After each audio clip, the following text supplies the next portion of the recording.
Voilà, encore quelque chose qui est super intéressant ici comme astuce. Ça peut vraiment être très utile.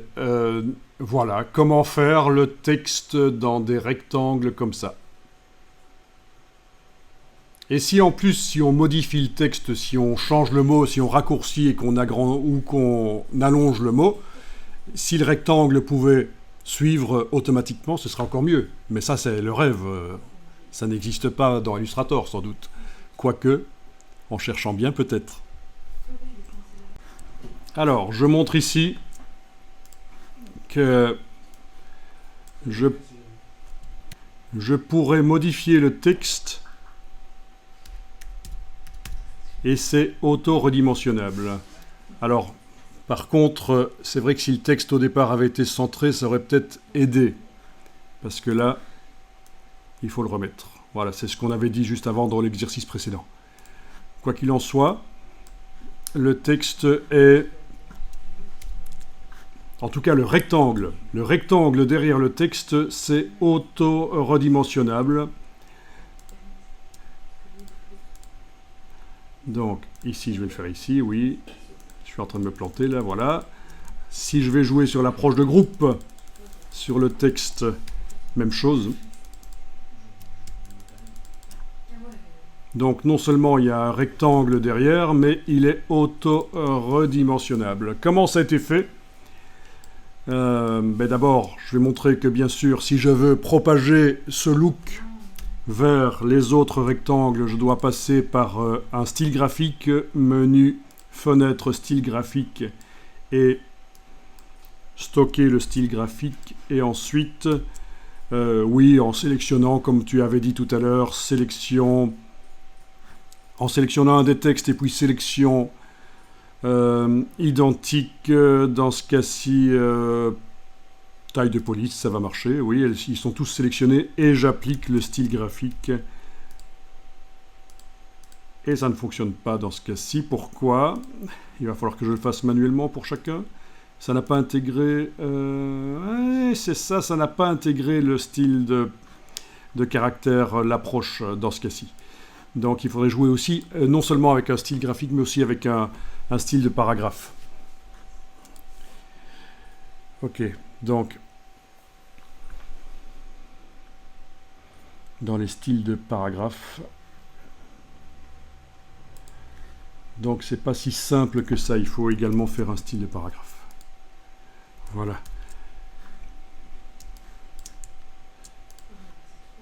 Voilà. Donc c'est les deux, il faut appliquer le style graphique et le style de paragraphe.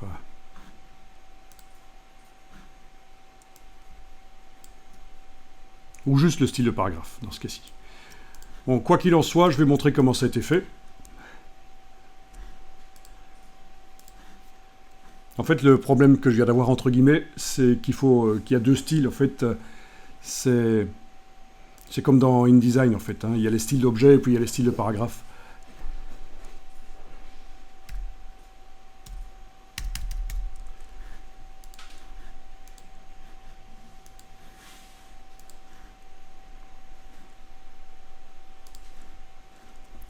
Donc voilà, je suis revenu sur ceci et je vais vous montrer comment c'était fait. Et donc la démo avec les styles graphiques va être faite ici aussi, puisque je vais le faire seulement sur un d'entre eux et puis je vais propager sur les autres. Donc dans la palette aspect, on voit qu'il n'y a pas de fond, pas de contour, donc ça c'est pas bon. Il faut que la couleur qui vient sur le texte vienne par la palette aspect, et donc je dois dans un premier temps enlever la couleur de fond et de contour s'il y en avait un sur la ligne de base qui est là sélectionnée avec la flèche noire. Donc les caractères n'ont pas de couleur de fond et pas de couleur de contour, parce que je vais gérer ça non pas par la palette des outils mais par la palette aspect. Mais ils sont toujours là les caractères, si je fais commande Y, on les voit, ils sont là. Mais vu qu'ils sont invisibles, en fait, en aperçu couleur, on ne les voit pas. Ensuite, toujours sur cette ligne de base qui est sélectionnée, je vais aller mettre... Ah, mais ce serait peut-être une bonne idée aussi, tant qu'on y est, de faire en sorte que le texte soit centré dans la palette paragraphe. Oh ben c'est centré, c'est bon. Ok. Ensuite, dans la palette aspect, ajouter un nouveau fond. Voilà, donc le fond sur le texte arrive.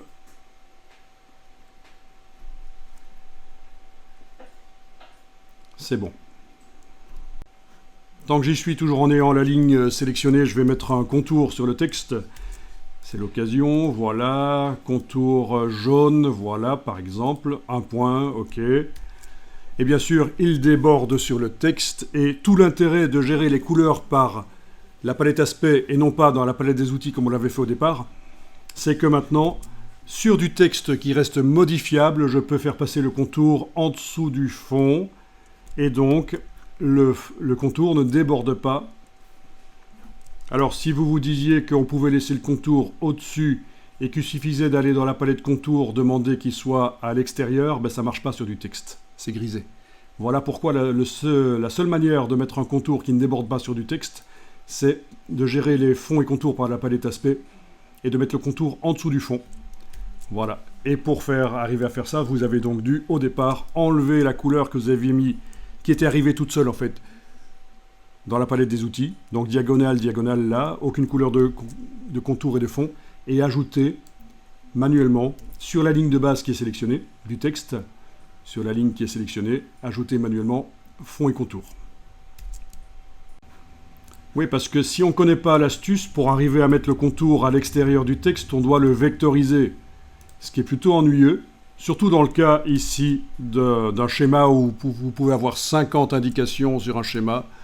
On n'a pas intérêt à vectoriser le texte, sauf si bien sûr on doit le transférer chez quelqu'un et qu'on veut être certain que ça ne va pas bouger. Transférer le fichier chez quelqu'un, ça c'est une autre histoire. Vectoriser du texte dans un fichier qu'on transfère à quelqu'un, ça peut être toujours utile. Mais on essaye de ne pas vectoriser le texte pendant qu'on travaille. Alors, bien, l'astuce, ça va être ceci. Vous avez, pour le rectangle, vous avez la ligne de base qui est sélectionnée. Vous activez spécifiquement le travail sur le fond. Et en fait, on va ajouter un nouveau fond. Ce sera mieux. Donc, menu de la palette aspect, nouveau fond, ce sera le deuxième fond, que je vais placer en dessous.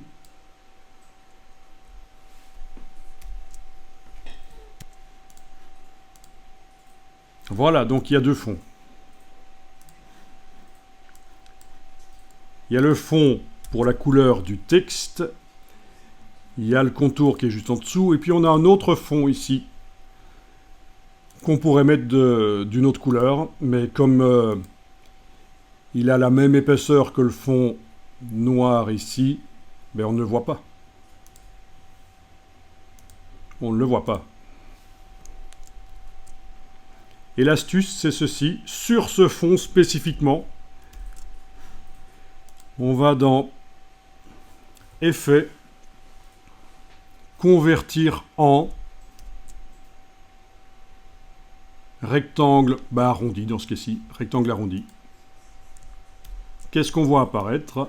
Un rectangle. En fait, c'est le fond qui subit un rectangle. Le fond subit un effet de rectangle. Si on clique sur OK, on va voir que à l'intérieur du fond ici, il y a l'effet rectangle arrondi. Si on l'enlève, ben voilà, le rectangle n'est plus visible. Si on clique sur le mot rectangle arrondi, on va pouvoir faire réapparaître la boîte qui nous permet notamment de régler, et en général c'est ce qu'on fait, la hauteur. Dans le cas de panneaux comme ça, on va modifier la hauteur. Voilà.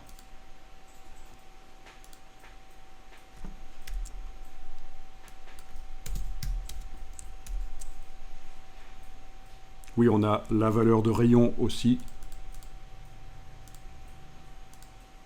Voilà, j'ai fait des tout petits arrondis.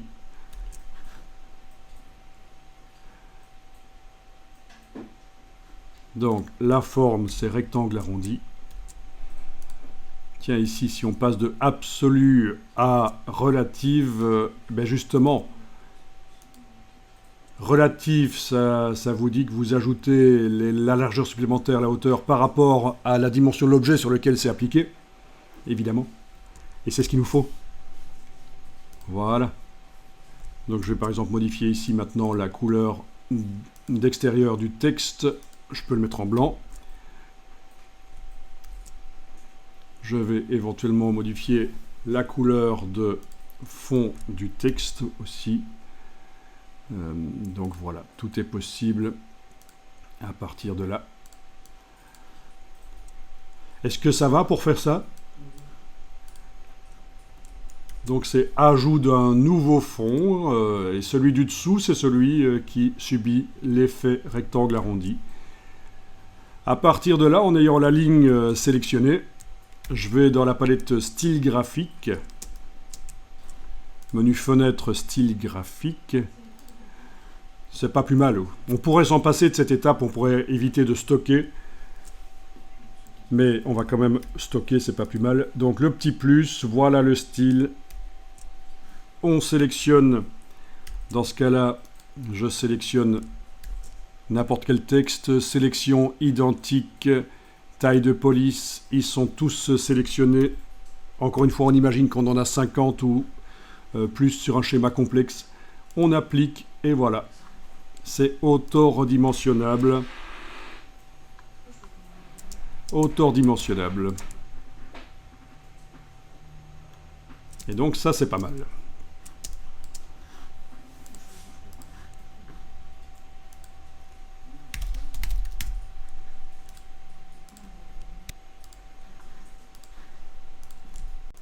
Bon alors maintenant, essayez d'obtenir quelque chose d'un peu plus stylé comme ceci.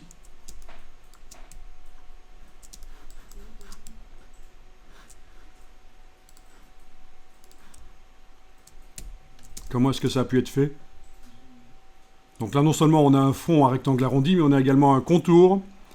Et sur le fond, il y a un effet, il y a un dégradé et un effet de grain. Voilà, voilà. Alors, est-ce que ça a été pour faire ce genre de choses ici? Pas de problème? Donc tu es arrivé à faire presque tout, sauf la texture. Alors je vais sélectionner avec la flèche noire la ligne de base et aller voir dans la palette aspect. Donc palette aspect, tu as trouvé que pour arriver à faire ça, il faut dupliquer éventuellement l'effet qui a été mis sur le fond. Avec la touche Alt, le déplacer vers le contour en fait, voilà, vers le contour qui est en dessous. Donc, ou mettre deux effets spéciaux de rectangle arrondi qui ont exactement les mêmes paramètres. D'arrondi, oui. Mais sinon, on peut aussi dupliquer. Si par exemple je supprime celui-là, non, je le supprime pas par la touche suppression parce que ça supprime l'objet, je le supprime en le mettant à la corbeille, voilà. Mon objet est toujours sélectionné, oui. Bien donc si je prends ceci avec la touche Alt, je le déplace sur le contour, ça fait une copie. Donc les mêmes paramètres. Ensuite, le fond ici, ben, c'est pas très difficile. Par la palette nuancier, je suis allé chercher. Donc par la palette nuancier, je suis allé chercher en bas à gauche dans les bibliothèques les dégradés. Spécifiquement dans ce cas-ci, j'ai pris les dégradés métaux. Donc la bibliothèque s'ouvre. Précédemment, j'avais été demandé dans le menu de la bibliothèque qui vient de s'ouvrir d'afficher par grande vignette, c'est quand même mieux. Et puis voilà, on met le dégradé qu'on veut. Ça peut se modifier par la palette dégradé bien sûr une fois qu'il est mis. Et puis avec l'outil dégradé, on peut aller redessiner, voilà, dans un sens ou l'autre. Voilà, quoi qu'il en soit. Pour la partie qui t'a posé problème là, le bruit, le grain, ben, il faut aller le chercher, ça fait partie des... Et là je vais jeter le grain ici pour pouvoir aller le remettre donc sur le fond. Donc je revérifie que je sélectionne bien avec la flèche noire l'objet, la ligne, et je suis en train de travailler spécifiquement sur le fond avec le dégradé.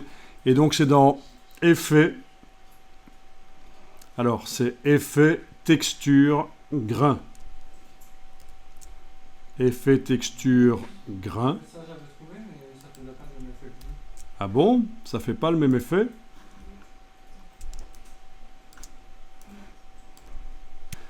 Donc, en fait, tu as trouvé le bon endroit, mais dans les paramètres du grain qu'on fait apparaître ici en cliquant sur le mot grain, toi, au lieu d'être en régulier, tu étais en vertical. Est-ce que c'est quelqu'un donc qui précédemment a utilisé le grain comme ça et que c'est revenu là? C'est possible. Avec barre d'espacement, commande, on peut agrandir ce qu'il y a là-dedans. Alt roulette marche aussi, c'est vrai. Barre d'espacement. Et donc, l'intensité, le contraste, tout ça peut être modifié. Ça peut être sympa aussi, voilà. L'effet vertical, surtout si en tant que dégradé, on prend du vrai gris.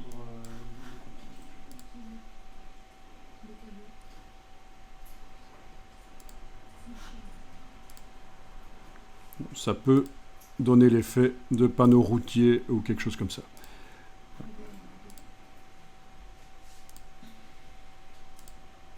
Quoi qu'il en soit, voilà, voilà. Ah tiens.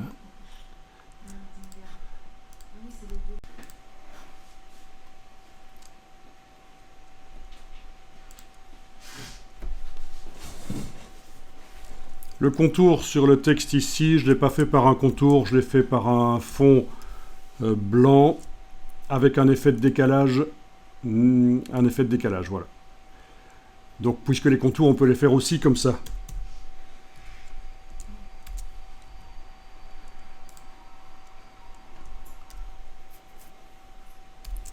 Quoi qu'il en soit, en sélectionnant ça et en stockant dans la palette style graphique,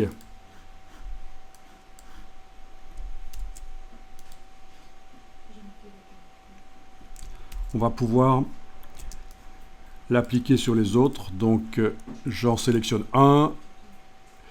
Sélection identique, taille de police, et puis j'applique le style graphique et ça marche.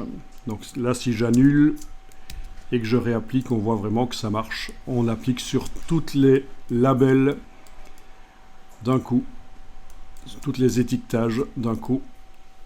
Ça peut être très intéressant. Au niveau lisibilité, c'est pas terrible, hein. C'est pas ce qu'il y a de plus facile à lire ici.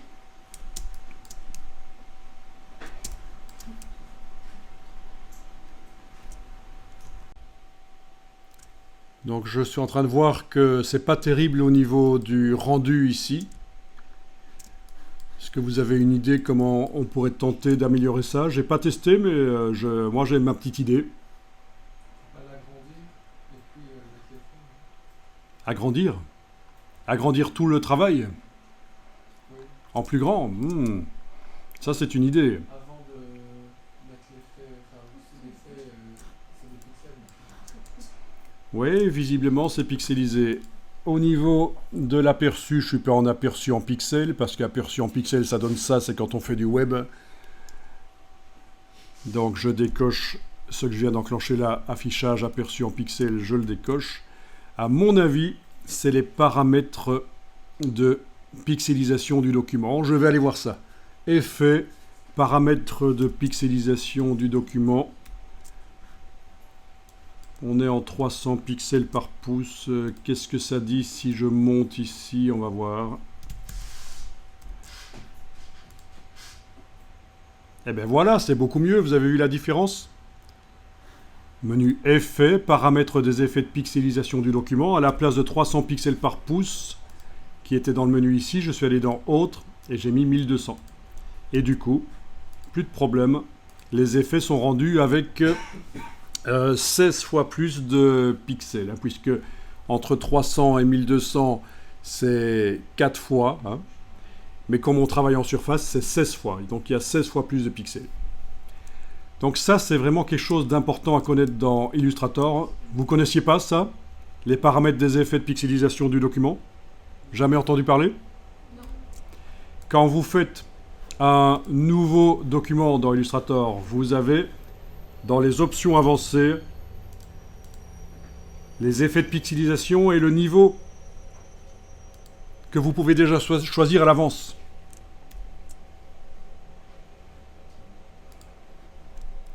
Et en fait, si vous avez un ordinateur qui n'est pas très puissant, l'idée c'est d'essayer de récupérer de la puissance, d'économiser des ressources informatiques pendant que vous travaillez dans les paramètres des effets de pixelisation, en étant par exemple en 72 pixels par pouce ou 150.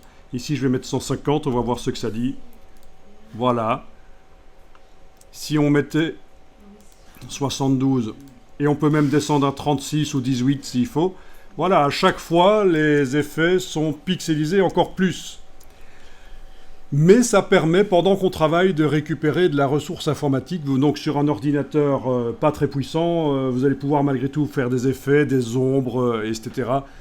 Même si elles apparaissent pixelisées dans un premier temps, il suffit à la fin, quand le document est fini, de remonter les paramètres, tout simplement.